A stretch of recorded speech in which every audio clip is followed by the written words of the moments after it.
যাদের হৃদয়ে আছে আল্লাহর ভয়, তারা কবু পথ ভুলে যায় না। ঠিক কিনা? যাদের অন্তরে ভয় আছে তারা কি বিপদগামী কখনো হতে পারে? কখনোই হতে পারে না। রাতের আধারে যারা সেজদাতে রয়, দু চোখের অশ্রুতে নদী যেন বয়।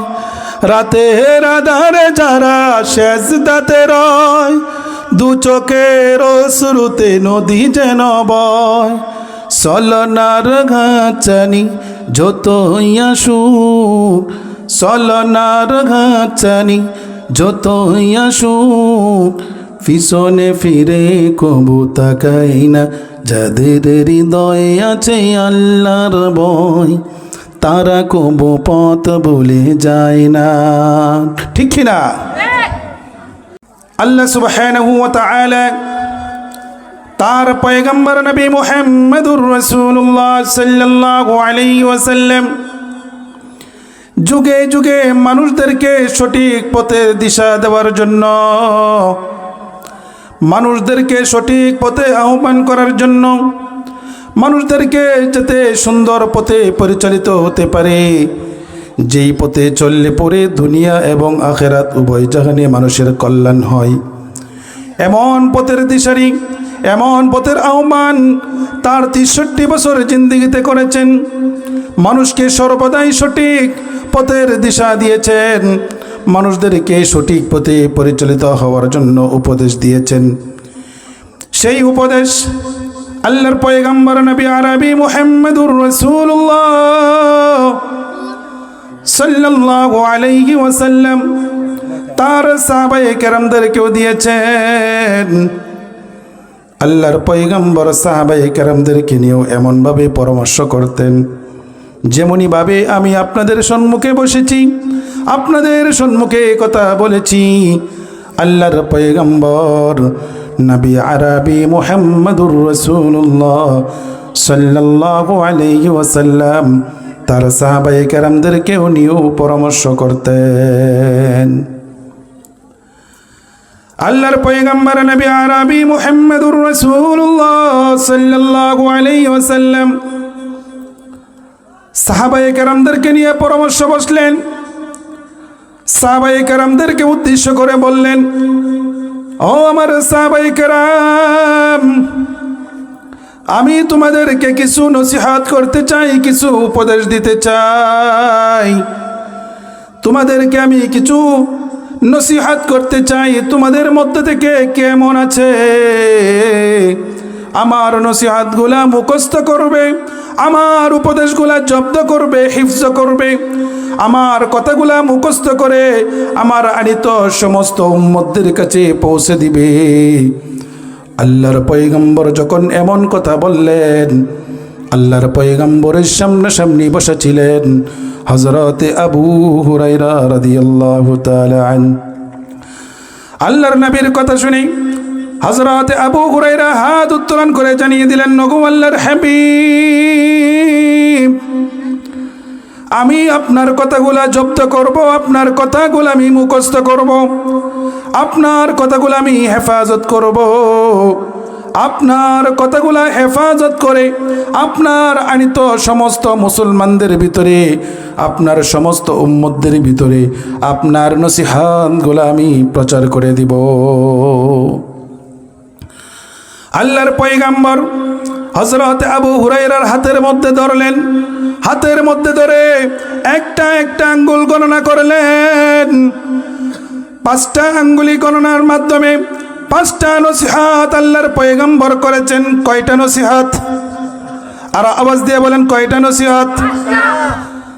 আল্লাহর পয়গম্বর হযরত আবু হুরায়রা রাদিয়াল্লাহু তাআলা আনহুকে 5টা নসিহত করলেন যে, হে আবু হুরায়রা, তোমাকে আমি 5টা নসিহত করলাম।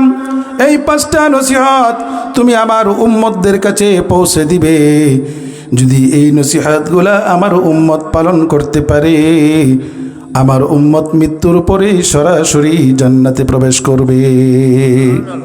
আর আওয়াজ দিয়ে বলেন না সুবহানাল্লাহ। আল্লাহর পয়গম্বর হযরত আবু হুরায়রা রাদিয়াল্লাহু তাআলা আনহুকে এক নম্বর নসিহত করলেন,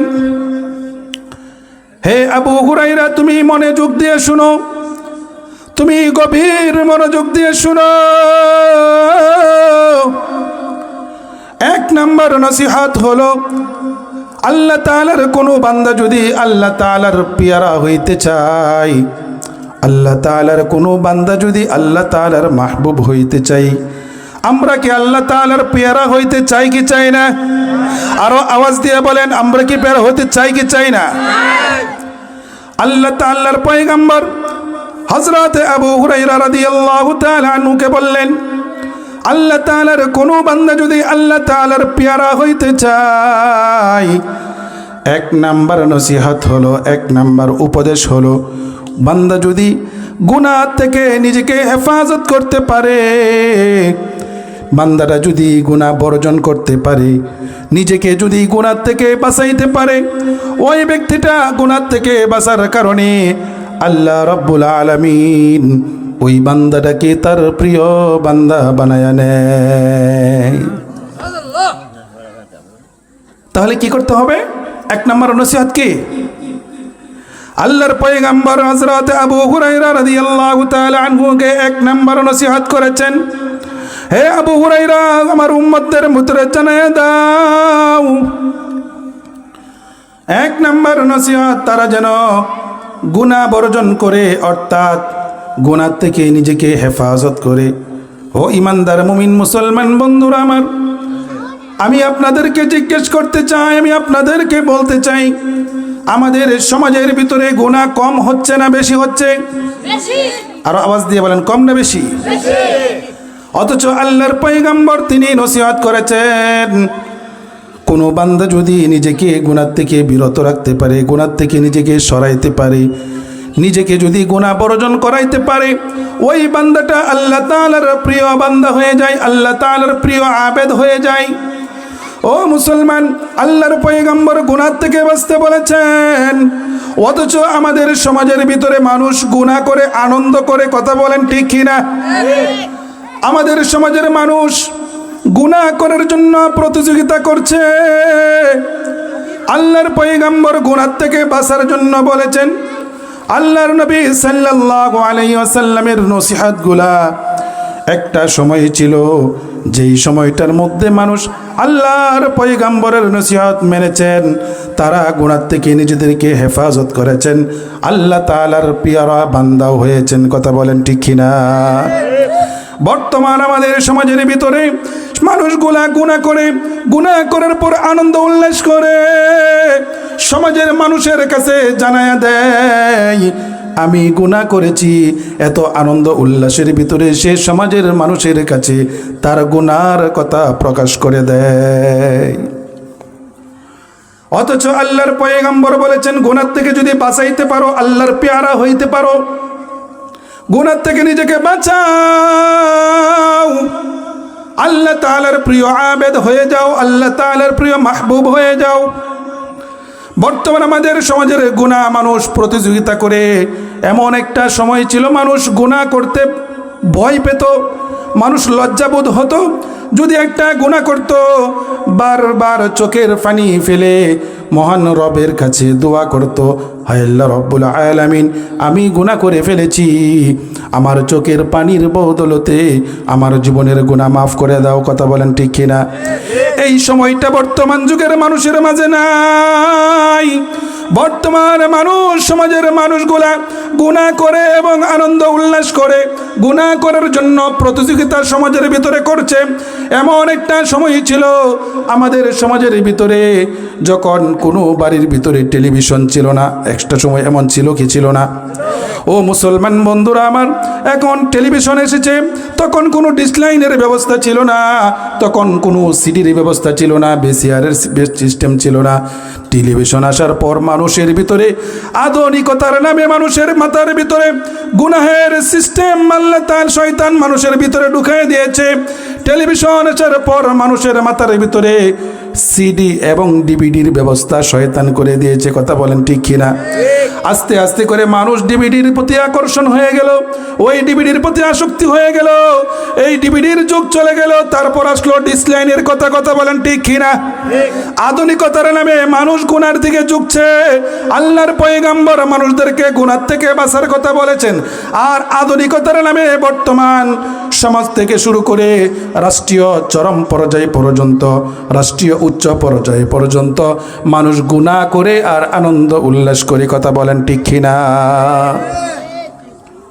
একটা সময় ছিল ডিসলাইন ছিল না, ডিসলাইন আসলো, এখন ডিসলাইনের যুগ শেষ, এখন হলো ওয়াইফাইয়ের যুগ। ঠিক কিনা? সমাজের প্রত্যেকটি ঘরে সন্তানের হাতে হাতে এই মোবাইল দেওয়ার মাধ্যমে, ওয়াইফাইয়ের মাধ্যমে সমাজের প্রত্যেকটি যুব সমাজ নিজেদের জীবন চরিত্র নষ্ট করছে। কথা বলেন ঠিক কিনা? অথচ আল্লাহর পয়গম্বর বলেছেন, হে আবু হুরায়রা, আমার উম্মতদের কাছে তুমি আমার নসিহত প্রচার করে দাও। যদি কোনো ইমানদার মুসলমান একটা গুনাহ থেকে নিজেকে হেফাজত করতে পারে, একটা গুনার বদলতে, গুনার থেকে বাঁচার বদলতে যদি আল্লাহ তাআলার কাছে বান্দাটা দোয়া করে, আল্লাহ তাআলা এটাকে উসিলা বানাইয়া তার জীবনের গুনাহ মাফ করে দিবে। সেই সময় আল্লাহর পয়গম্বরের নসিহতগুলো একটা সময় মানুষ পালন করত। সেই নসিহতগুলো যারা পালন করেছিল আজকে তারা আল্লাহ তাআলার মেহমান হয়ে গিয়েছে। আর যারা আল্লাহ তাআলার পয়গম্বরের নসিহত মানে নাই, মৃত্যুর সাথে সাথেই বান্দাগুলা কবরের ভিতরে জাহান্নামের আযাব শুরু হয়ে যাবে। কথা বলেন ঠিক কিনা? মুসলমান বন্ধুরা আমার, আল্লাহর পয়গম্বরের নসিহত, মানুষ গুনাহ ছেড়ে দাও। গুনাহ থেকে যদি বাঁচতে পারো, নিজেকে যদি গুনাহ থেকে বাঁচাইতে পারো, ফিরাইতে পারো, এটাই তোমার জন্য একটা বড় ইবাদত। আমরা নেক আমল করি একটা ইবাদত। নেক আমল করে বান্দা যদি আল্লাহ তাআলার দরবারে দোয়া করে, আল্লাহ তাআলা ওই বান্দার দোয়া কবুল করে নেই। আবার যদি কোনো বান্দা ইমানদার মুসলমান আল্লাহ তাআলার ভয় অন্তরে রেখে যদি কোনো গুনাহ থেকে নিজেকে ফিরাইতে পারে, গুনাহ থেকে যদি নিজেকে বাঁচাইতে পারে, এই গুনাহ থেকে বাঁচানোর কারণে আল্লাহ সুবহানাহু ওয়া তাআলা ওই বান্দাটার জীবনের গুনাহ মাফ করে দেয়। আল্লাহর পয়গম্বর বলেছেন, হে আবু হুরায়রা, আমার উম্মতের ভিতরে তুমি একটা নসিহত প্রচার করে দিবা। বান্দারা যদি এই গুনাহ থেকে নিজেকে বাঁচাইতে পারে, ওই বান্দাটাকে আমি আল্লাহ তাআলার মাহবুব বানায় নিব, প্রিয় বান্দা বানায় নিব।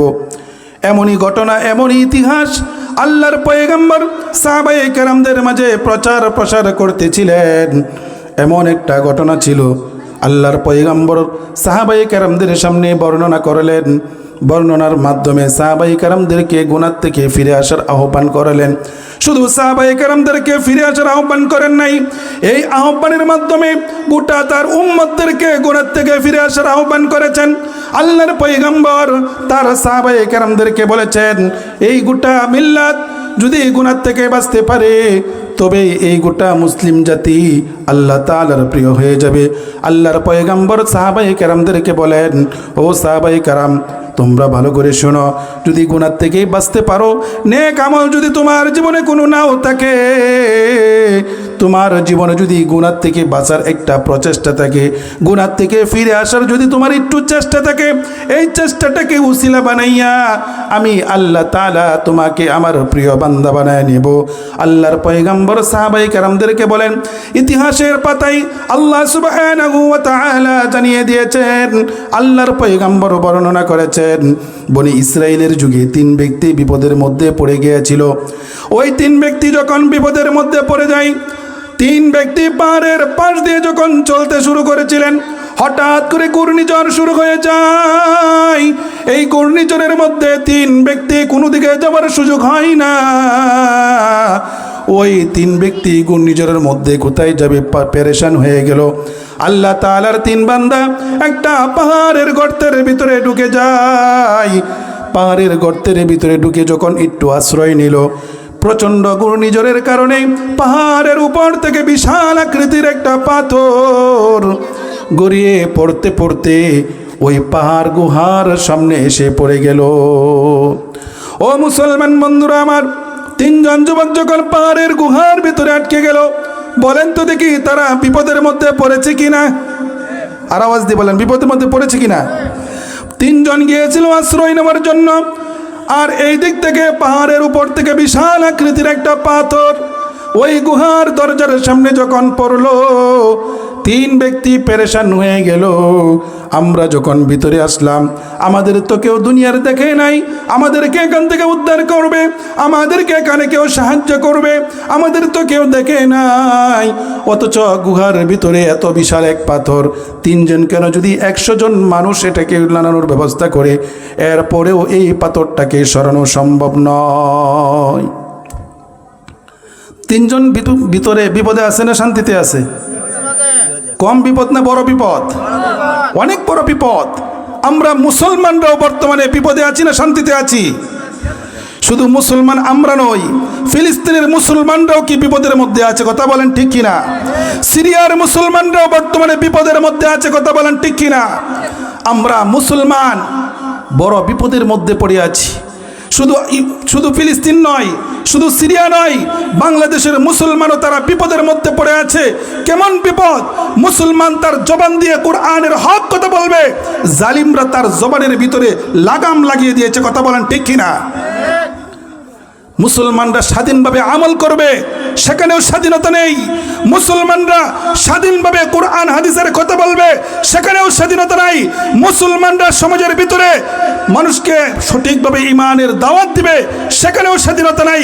স্বাধীনতা আছে যারা জুলুমবাজ, যারা জুলুম করে, যারা গুনাহ করে, তাদের স্বাধীনতা সমাজের ভিতরে আছে, কথা বলেন ঠিক কিনা? মুসলমানদের স্বাধীনতা কেড়ে নিয়েছে জুলুমবাজ, কিছু চৈরাস শাসক। কোরআনের মাহফিলগুলোকে বন্ধ করার জন্য কত ফাইতারা করেছে। আলেমদেরকে হাত করা লাগিয়ে বছরের পর বছর জেলখানার ভিতরে ঢুকিয়ে তাদেরকে চরম নির্যাতন করেছে, কথা বলেন ঠিক কিনা? কোথায় তোমাদের বাহাদুরি? কোথায় তোমাদের সেই ক্ষমতা? নেই। সবকিছু চূর্ণ বিচূর্ণ হয়ে দেশ থেকে পলায়ন করতে বাধ্য হয়েছে, কথা বলেন ঠিক কিনা? সুতরাং ইতিহাস এটাই প্রমাণ করে, ইসলামের বিরুদ্ধে যারা যাবে, কোরআনের বিরুদ্ধে যারা যাবে, ইসলামের হক আওয়াজ যারা বন্ধ করতে যাবে, ইসলামের আওয়াজ ঠিক থাকবে, তোমাদের আওয়াজ আল্লাহ তাআলা বন্ধ করে দেবে, কথা বলেন ঠিক কিনা? সুতরাং মুসলমানরা বিপদে আছে। এই বিপদ থেকে উদ্ধার হওয়ার জন্য আল্লাহর নবী সাল্লাল্লাহু আলাইহি ওয়াসাল্লাম দোয়া শিখিয়েছেন। আল্লাহর পয়গম্বর হযরত আবু হুরায়রাকে সেই উপদেশ দিয়েছিলেন, গুনাহ থেকে বাঁচো, আল্লাহ তাআলার প্রিয় হয়ে যাও। তিন ব্যক্তি যখন পাহাড়ের ভিতরে বিপদের মধ্যে পড়ে আছে, ওই ব্যক্তিগুলা আল্লাহ তাআলার কাছে দোয়া করে, আয় আল্লাহ রাব্বুল আলামিন, এই গুহার ভিতরে আমরা আটকে আছি, দুনিয়ার কেউ জানে না। ও মুসলমান বলেন তো দেখি, জানে একজন, তিনি কে? আরো আওয়াজ দিয়ে বলেন না, তিনি কে? ও মুসলমান, হৃদয়ের গভীর স্থল থেকে সর্বোচ্চ আওয়াজ দিয়ে বলেন না, তিনি কে? ও মুসলমান বন্ধুরা আমার, পাহাড়ের গর্তের ভিতরে তিনজন যুবক আটকে আছে, দুনিয়ার কেউ জানে না, কেউ জানে না, একমাত্র জানে আল্লাহ। ও মুসলমান, পাথর বিশাল বড়, তারা তিনজন সরানো সম্ভব নয়। চিন্তা করলেন, আমরা যেহেতু শক্তি আছে, কিন্তু শক্তি কোনো কাজে লাগবে? কোনো শক্তি কাজে লাগবে না। চিন্তা করলেন, সমস্ত শক্তির উৎস যিনি, যার কাছে মহাশক্তি রয়েছে, তার কাছে আমরা সাহায্য চাব, তার কাছে আমরা আশ্রয় চাব, কারণ সমস্ত শক্তি একজনের কাছে, তিনি কে? আল্লাহ তাআলা বলেন, আন্নাল কুওয়াতা লিল্লাহি জামিআ। দুনিয়ার কোনো শক্তি নাই, সমস্ত শক্তির মালিক একজন, তিনি কে? তিন ব্যক্তি পাহাড়ের গুহার ভিতরে আটকে মহান আল্লাহ তাআলার কাছে দোয়া করে, যেখানে আমরা পাথর সরাইতে পারবো না, আর দয়াময় মালিক আল্লাহ, আপনি পাথরটাকে সরানোর ব্যবস্থা করে দেন। এবার তিন ব্যক্তি বসে পরামর্শ করতে লাগলেন, আমাদের ভিতরে কার কি আমল আছে, আমাদের জীবনে কার কি এমন ভালো কাজ আছে যেই কাজটাকে উসিলা বানাইয়া রব্বে কারিমের দরবারে যদি দোয়া করি, রব্বে কারিম হয়তো বা সেই ভালো কাজটাকে উসিলা বানাইয়া আমাদেরকে এই বিপদ থেকে উদ্ধার করতে পারে। কথা বলেন ঠিক কিনা? এই জন্য আল্লাহর পয়গম্বর বলেন, নেক আমল করে যদি আল্লাহ তাআলার কাছে বান্দা কোনো চাই, আল্লাহ তাআলা বান্দার দোয়া কবুল করে। আবার যদি কোনো বান্দা খারাপ কাজ থেকে ফিরে আসে, গুনাহ থেকে ফিরে আসে, এরপর যদি আল্লাহ তাআলার কাছে দোয়া করে, আল্লাহ তাআলা দোয়া কবুল করে। তিন ব্যক্তি চিন্তা করতে লাগলো, আমাদের জীবনে কি এমন আমল আছে যে আমলটা মহান আল্লাহ তাআলার সামনে পেশ করব।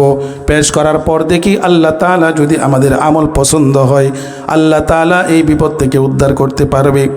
তিনজনের ভিতরে প্রথমজন ব্যক্তি বলতে লাগলেন, আমার জীবনে একটা আমল আছে, জীবনে কোনো আমল করতে পারি নাই। আমার জীবনে এমন একটা আমল আছে, আমি একজন রাখাল, পরের বাড়িতে ছাগল চড়াই। আমি প্রত্যেক দিন বাড়িতে আসার সময় পরিবারের সদস্যদের জন্য, আমার মা বাবার জন্য আমি দুধ নিয়ে আসি। আমার একটা অভ্যাস ছিল, প্রত্যেক দিন যখন দুধ নিয়ে আসি, এই দুধ আমার বৃদ্ধ মা বাবাকে না পান করাইয়া আমার পরিবারের সদস্য কাউকে দুধ পান করাই না। একদিন আল্লাহ তাআলার বান্দাটা দুধ নিয়ে আসতে একটু দেরি হয়ে যায়। এসে দেখে তার বৃদ্ধ মা বাবা, রাত্র বেশি হয়ে যাওয়ার কারণে বৃদ্ধ মা বাবা ঘুমিয়ে পড়লেন। এবার রাখাল সন্তানটা চিন্তায় পড়ে গেলেন, আমি তো অপন করেছি, চিন্তা করেছি, আমার দুধ আমার মা বাবাকে না খাওয়াইয়া আমার কাউকে পরিবারের সদস্যদেরকে খাওয়াবো না। আল্লাহ তাআলার বান্দাটা মা বাবার পাশে দুধের পেয়ালা হাতে নিয়ে সারা রাত্র পর্যন্ত দাঁড়িয়ে রইলেন। মা বাবাকে ঘুম থেকে জাগ্রত করে নাই, কারণ মা বাবাকে যদি ঘুম থেকে জাগ্রত করে মা বাবার ঘুমের ডিস্টার্ব হতে পারে কি পারে না? ও মুসলমান বন্ধুরা আমার, সন্তানটা দুধের পেয়ালা হাতে নিয়ে সারা রাত্র কাটিয়ে দিলেন, মা বাবাকে ঘুম থেকে জাগ্রত করে নাই। ছোট বাচ্চারা বাবার কাছে গিয়ে বলে, বাবা ক্ষুধা লেগেছে, আমাদেরকে খাবার দাও। কিন্তু সন্তানটা তার সন্তানকেও পর্যন্ত দুধ দেয় নাই। কারণ হলো, তার চিন্তা হলো মা বাবাকে সম্মান করে, মা বাবাকে তাজিম করে, মা বাবাকে তাকরিম করে, মা বাবার সম্মানের কারণে, তার চিন্তার কারণে মা বাবাকে দুধ পান না করাইয়া আর কাউকে দুধ পান করাবে না। যার কারণে সারা রাত্র দুধের পেয়ালা হাতে নিয়ে ওই বান্দাটা দাঁড়িয়ে রইল। আল্লাহ তাআলার বান্দাটা গুহার ভিতরে দাঁড়িয়ে দাঁড়িয়ে আল্লাহ তাআলার কাছে হাত তুলে দোয়া করে আর কান্না করে, হায় আল্লাহ রাব্বুল আলামিন, এই আমলটা দুনিয়ার কাউকে দেখানোর জন্য করি নাই, একমাত্র তোমাকে রাজি খুশি করার জন্য। আমার মা বাবা তাজিম তাকরিম যদি তোমার দরবারে পছন্দ হয়, এই আমলটাকে উসিলা বানাইয়া আজকে এই কঠিন মহা বিপদের থেকে আমাদেরকে এখান থেকে উদ্ধার করেন। আল্লাহর পয়গম্বর বলেন, যখন তিন ব্যক্তি তার সাথে সাথে আমিন বলল, আমিন বলার সাথে সাথে পাথরটা 3 ভাগের 1 ভাগ সরে গেল। বলেন না সুবহানাল্লাহ? আরো আওয়াজ দিয়ে বলেন না সুবহানাল্লাহ? 3 ব্যক্তি যখন দোয়া করলো, দোয়ার সাথে সাথে পাথরটা একটু সরে গেল। পাথরটা একটু সরে যাওয়ার সাথে সাথেই গুহার ভিতরে আলো বাতাস ঢুকতে শুরু করলো। 3 ব্যক্তি একটু স্বস্তি বোধ করলো। এবার দ্বিতীয় ব্যক্তির পালা। সে চিন্তা করলো, আমার জীবনেও তো কোনো আমল নাই, আমার জীবনেও তো কোনো আমল করতে পারি নাই। ওই ব্যক্তিটা চিন্তা করলো, আমার জীবনে শুধুমাত্র একটা আমল আছে। আল্লাহ রাব্বুল আলামিন, আমি আমানতের হেফাজত করেছিলাম। কি আমানত? আমানতের হেফাজত। এটা অনেক বড় একটা আল্লাহ তাআলার বান্দার হক। আমানতের হেফাজত করা অনেক বড় একটা নিয়ামত। আমাদের সমাজে তো আমানতের হেফাজত নাই। কেউ যদি কারো কাছে কোনো টাকা রেখেছে, খেয়ে ফেলছে। আছে না নাই? আছে না? কথা বলেন না কেন? বুঝেন না আমার কথা? ওই বান্দাটা যখন আল্লাহ তাআলার কাছে বলেন, আয় আল্লাহ রাব্বুল আলামিন, আমার জীবনে কোনো আমল নেই, শুধুমাত্র একটা আমানতের হেফাজতের আমল আমার জীবনে আছে। আমি আর বাড়িতে অনেকগুলো চাকর চাকরি করতো, কাজ করতো। একদিন একটা চাকর কাজ অর্ধবেলা কাজ করে চলে গিয়েছিল, কিন্তু তার মজুরিটা নেই নাই, তার মজুরিটা আমার কাছে রেখে দিয়েছিল। অনেক বছর পর যখন ওই বান্দাটা আমার কাছে আসলো, ডাক দিয়ে বলল, মুনিম, অনেক বছর হয় আপনার বাড়িতে কাজ করতাম, আপনার কাছে আমার কিছুটাও পাওনা টাকা ছিল, আমি বড় মুসিবতের মধ্যে পড়েছি, বড় বিপদের মধ্যে পড়েছি, আমার টাকাটা যদি আমাকে ফিরিয়ে দিতেন আমার অনেক বড় উপকার হতো। ওই মনিবটা বললেন, অনেক বছর পরে আসছো, ভালো কথা, তুমি আমাকে বিপদ থেকে উদ্ধার করেছো, কারণ তোমার আমানতের হেফাজত আমি অনেক বছর ধরে করছি। তোমার টাকার বিনিময়ে ওই 2 পাহাড়ের মাঝখানে যতগুলা ছাগল দেখতে পাচ্ছ, ওই সবগুলা তোমার। ওই ছাগলটা বলে, ও মনিব, আপনার কাছে তো আমি সামান্য টাকা পাইতাম, আর আপনি আমাকে 2 পাহাড়ের ছাগলের পাল দেখিয়ে দিচ্ছেন, আমার সাথে কি আপনি মস্কারি করেন? এবার মনিবটা ডাক দেয়া বলল, হে রাখাল, তোমার সাথে আমি মস্কারি করি নাই, তোমার অল্প দিনের টাকার বিনিময়ে তোমার টাকাগুলা আমি একটা ছাগল কিনেছিলাম, একটা ছাগলের বিনিময়ে হইতে হইতে অনেকগুলা ছাগল হয়েছে, একটা ছাগলের পাল হয়েছে, সুতরাং তোমার টাকার বিনিময়ে এই পাহাড়ের মাঝখানে যতগুলা ছাগল আছে এই সবগুলা ছাগল তোমার, সুতরাং তোমার এই ছাগলের পালগুলা তুমি নিয়ে যাও। ওই বান্দাটা পাহাড়ের গর্তের ভিতর থেকে আল্লাহ তাআলার কাছে দোয়া করে, আল্লাহ রাব্বুল আলামিন, তোমার বান্দার আমানতের হেফাজত করেছিলাম, এই আমানতের হেফাজতের আমলটা যদি তোমার দরবারে পছন্দনীয় হয়, এই আমলটাকে উসিলা বানাইয়া আজকে এই কঠিন মহা বিপদের থেকে আমাদেরকে উদ্ধার করেন। বাকি সাথীরা যখন আমিন বলল, আল্লাহর পয়গম্বর নবী আরবি মুহাম্মদুর রাসূলুল্লাহ সাল্লাল্লাহু আলাইহি ওয়াসাল্লাম বলেন, পাথরটা 3 ভাগের 2 ভাগ সরে গেল। বলেন না সুবহানাল্লাহ।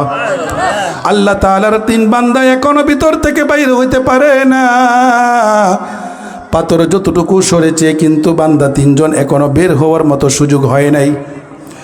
এবার 3 ব্যক্তি, 3য় নাম্বার ব্যক্তির পালা। আল্লাহ তাআলার কাছে হাত তোলার পূর্বে তিনি কান্না করতে শুরু করলেন, আল্লাহ রাব্বুল আলামিন, আমার জীবনে তেমন কোনো আমল নেই, কোনোদিন কোনো আমল করতে পারি নাই। আমার জীবনে কোনো আমল না থাকলেও আমার জীবনে এমন একটা আমল আছে, আমি গুনাহ করতে গিয়েছিলাম কিন্তু গুনাহ থেকে ফিরে আসলাম। আমার এক চাচাতো বোন ছিল, যার সাথে আমার খারাপ সম্পর্ক ছিল, তার সাথে খারাপ কাজ করার জন্য আমি চিন্তা ফিকির করেছিলাম, কিন্তু আমার চাচাতো বোনটা আমাকে একটা শর্ত দিয়েছিল, নির্ধারিত একটা টাকার অঙ্ক বলেছিল, তুমি যদি এতগুলা টাকা নিয়ে আমার কাছে আসতে পারো তাহলে তোমার মনের খায়েশ মেটাতে পারবা, মনের চাহিদা পূরণ করতে পারবা। ওই বান্দাটা যখন তার বোনের কাছ থেকে চলে গেল, অনেক বছর পর ওই বান্দাটা অনেক তার চাহিদা মতো টাকা পয়সা নিয়ে যখন ওই বোনের কাছে হাজির হয়ে গেল, এবার বোনটা বলল, ও ভাই, তুমি তোমার শর্ত অনুযায়ী টাকা পয়সা নিয়ে এসেছো, আমি তোমাকে তো বলেছিলাম, আমি ভেবেছিলাম তুমি এতগুলা টাকা কখনোই সংগ্রহ করতে পারবে না, এই জন্য তোমাকে আমি এমন শর্ত দিয়েছিলাম, কিন্তু শর্ত তো তুমি পূরণ করে ফেলেছো। ও ভাই, তোমার কাছে আমি কথা বলি, আমাকে নীরবে নিবৃত্তে নিয়ে এসেছো, গোপনে নিয়ে এসেছো, দুনিয়ার কেউ জানে না, দুনিয়ার কেউ দেখে না। ও মুসলমান বন্ধুরা আমার, আপনি আমি যদি ঘরের ভিতরে যদি পাপ কাজ করি, দুনিয়ার কেউ দেখে না, একজন দেখে, তিনি কে? আরো আওয়াজ দিয়ে বলেন, তিনি কে? রাতের অন্ধকারে, অমাবস্যার রাতের অন্ধকারে ছোট্ট পিপিলিকা যদি গভীর জঙ্গলের ভিতরে হাঁটাচলা করে, সেই পিপিলিকার পায়ের আওয়াজটাও শুনতে পান একজন, তিনি কে? সুতরাং যতই নীরবে বান্দা তুমি গুনাহ করো, তোমার গুনাহ দুনিয়ার মানুষ কেউ দেখে না, একজন দেখে, তিনি কে? ও মুসলমান বন্ধুরা আমার, বোনটা যখন বলল, ভাই এখানে নীরব, কেউ দেখে না, তুমি তোমার শর্ত অনুযায়ী টাকা পয়সা নিয়ে এসেছো, তোমার শর্ত রাজি করার জন্য আমিও প্রস্তুত, কিন্তু ভাই তোমাকে একটা কথা বলতে চাই, দুনিয়ার কোনো মানুষ দেখে না, দুনিয়ার কেউ দেখে না। ও ভাই, আমার চরিত্রের ভিতরে কলঙ্কের দাগ লাগাইও না, আমার পুত পবিত্র শরীরের ভিতরে তুমি কলঙ্কের দাগ লাগাইও না। দুনিয়ার কেউ যদি না দেখে, মহান আল্লাহ সুবহানাহু ওয়া তাআলা আমাদেরকে তো ঠিকই দেখতেছেন, তার চোখ পাকি দেওয়া আমাদের পক্ষে সম্ভব নয়। আমরা কি পারবো? যারা রাতের অন্ধকারে গুনাহ করে, যারা চুরি করে, যারা ডাকাতি করে, চার দেয়ালের ভিতরে কলমের কুসার মাধ্যমে অন্যের সম্পদ দখল করে, মানুষের চোখ পাকি দেওয়া সম্ভব? আল্লাহ তাআলার চোখ পাকি দেওয়া সম্ভব কি? আওয়াজ দিয়ে বলেন সম্ভব? আল্লাহ তাআলার বান্দা যখন এই বান্দিটা মহিলাটা তার ভাইকে বলল, ভাই আল্লাহ তাআলাকে ভয় করো, আল্লাহ তাআলাকে ভয় করো, আল্লাহ তাআলার ভয় অন্তরে পয়দা করো। যখন বান্দারা এমন কথা বলল, এমন কথা শোনার পর তার ভাই তার সাথে কোনো খারাপ কাজ করে নাই, এই খারাপ কাজ থেকে ফিরে আসলো। ফিরে এসে যখন আল্লাহ তাআলার ভয় তার ভিতরে ঢুকে গেল, আল্লাহ তাআলার ভয় ঢুকে যাওয়ার কারণে বান্দাটা গুনাহ থেকে ফিরে আসলো। ও মুসলমান বন্ধুরা আমার, দুনিয়াতে যারা চুরি চাট্টামি করে, যারা ডাকাতি করে, তাদের অন্তরে পুলিশের ভয় আছে না নাই? কথা বলেন, আছে না? সেনাবাহিনীর ভয় আছে না? যারা দেশের মধ্যে অস্থিতিশীল তৈরি করে, তাদের ভিতরে প্রশাসনের ভয় আছে না নাই? আছে। কিন্তু কারো ভিতরে যদি আল্লাহ তাআলার ভয় থাকে, প্রশাসনের ভয়ের দরকার আছে? পুলিশ কিন্তু ভয় করে এই কারণে, আমি যে চুরি করতে যাব, যদি পুলিশের হাতে ধরা পড়ি 14 শিকের ভাত খেতে হবে, ঠিক কিনা? আর ওই ব্যক্তির অন্তরে যদি পুলিশের ভয় না দিয়ে যদি আল্লাহ তাআলার ভয় ঢুকিয়ে দেওয়া যায়, বলেন তো দেখি ওই ব্যক্তিরা কি চুরি করবে? আওয়াজ দিয়ে বলেন, চুরি করবে? ডাকাতি করবে? রাহাজানি করবে? অন্যের সম্পদ দখল করবে? টেন্ডারবাজি করবে? কখনো নাই, হতেই পারে না। যাদের হৃদয়ে আছে আল্লাহর ভয়, তারা কবু পথ বলে যায় না। যাদের হৃদয়ে আছে আল্লাহর ভয়, তারা কবু পথ বলে যায় না, ঠিক কিনা? যাদের অন্তরে ভয় আছে, তারা কি বিপদগামী কখনো হতে পারে? কখনোই হতে পারে না। রাতের আঁধারে যারা সেজদাতে রয়, দু চোখের অশ্রুতে নদী যেন বয়। রাতের আঁধারে যারা সেজদাতে রয়, দু চোখের অশ্রুতে নদী যেন বয়। চলনার ঘাচানি যতই আসুক, চলনার ঘাচানি যতই আসুক, পিছনে ফিরে কবু তাকাই না। যাদের হৃদয়ে আছে আল্লাহর ভয়, তারা কবু পথ বলে যায় না, ঠিক কিনা? সুতরাং যদি কোনো ইমানদার মুমিন মুসলমানের অন্তরে দুনিয়ার কোনো প্রশাসনের ভয় নয়, দুনিয়ার কোনো র্যাব বাহিনীর ভয় নয়, দুনিয়ার কোনো সরকারের ভয় নয়, সমাজের কোনো নেতার ভয় নয়, যদি অন্তরে আল্লাহ তাআলার ভয় রাখতে পারে, যদি অন্তরে আল্লাহ তাআলার ভয় পয়দা করতে পারে, ওই ইমানদার মুমিন মুসলমান কখনোই অন্যায় কাজের সাথে জড়িত হতে পারে না, ঠিক কিনা? আল্লাহ তাআলার 3 বান্দা গুহার ভিতরে আটকে আছে, আল্লাহ তাআলার কাছে দোয়া করে।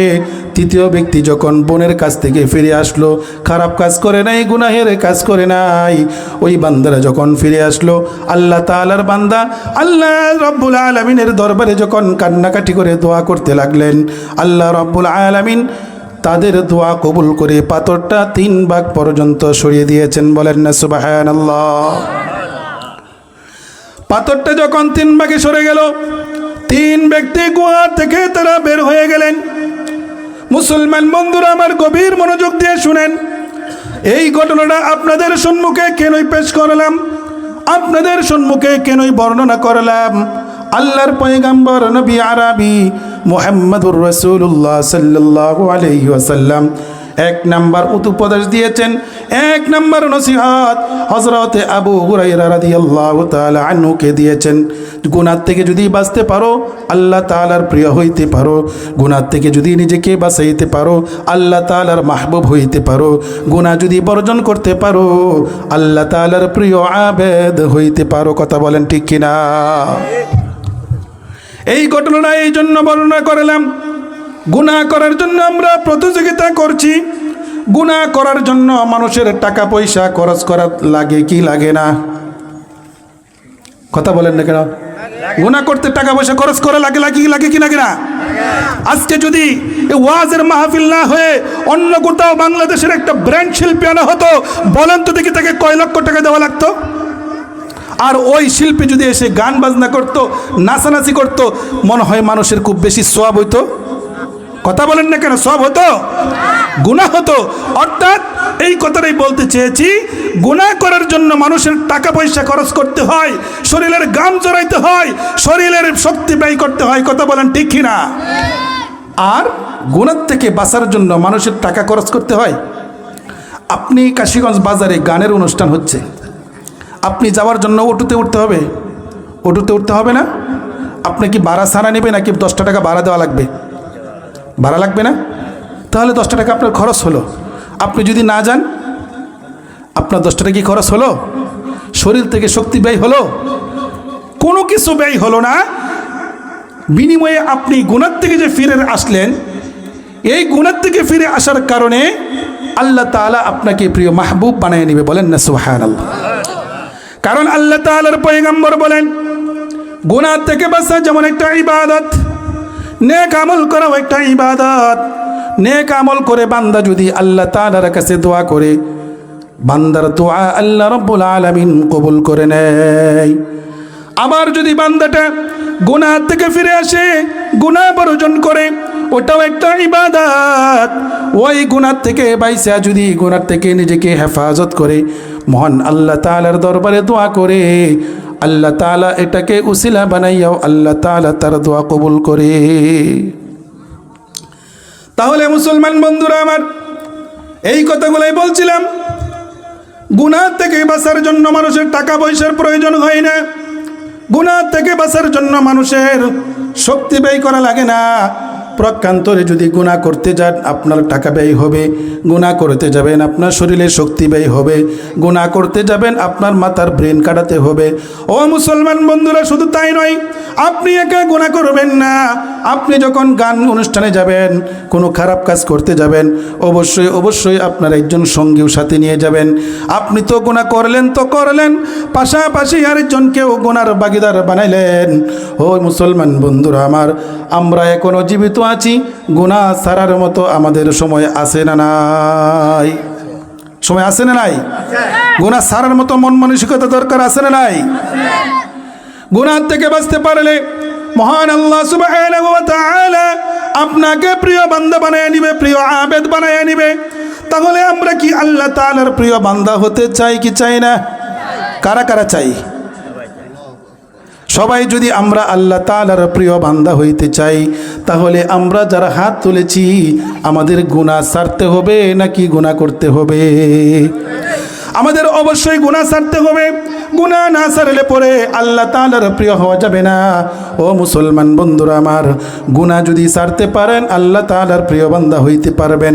গুনাহ ছাড়বেন না, আল্লাহ তাআলার প্রিয় বান্দা হওয়া যাবে না।